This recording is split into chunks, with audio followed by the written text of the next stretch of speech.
From a recent survey I conducted, it found that 30% of marketers said that engagement or increasing engagement of their content was their number two priority, with sales related activities being number one. I found this very interesting because one of the mistakes I see a lot of marketers make whenever creating content is that a lot of the content is focused on what's in it for the marketer versus what's in it for the customer, the audience first. And what I mean by that is you create a piece of content focused on driving a sale or driving leads, and not necessarily creating a piece of content that's educational, as informational, something that will be of benefit to the person consuming the content. And that's the reason why a lot of marketers struggle with getting engagement on their content, because it's not focused on what's in it for the audience, it's focused on what's in it for the marketer. Now, this is something I have seen even in my own experience. I remember working for a company before they were being managed, or their social media was being managed by an agency,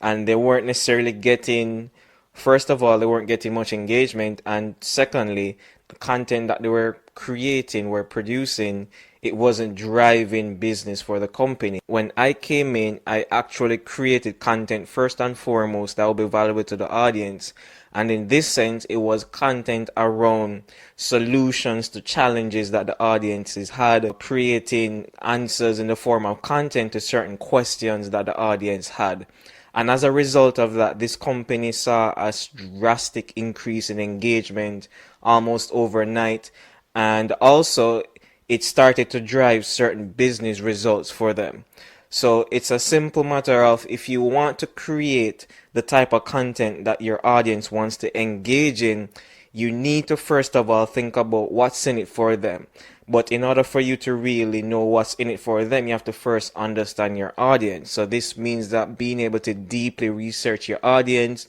what motivates them, what challenges do they have, what solutions they are seeking, and then create the type of content that gives them those solutions, give them those answers first, even if it has absolutely nothing to do with a product or service that you're selling, in the sense of trying to get the sale through the content. But the content is simply a gateway that educates them on the solution, and as a result of you doing that, it builds trust, and as a result of that trust being built, then they themselves would actually seek out your product, your service, your business as a solution for their specific problem.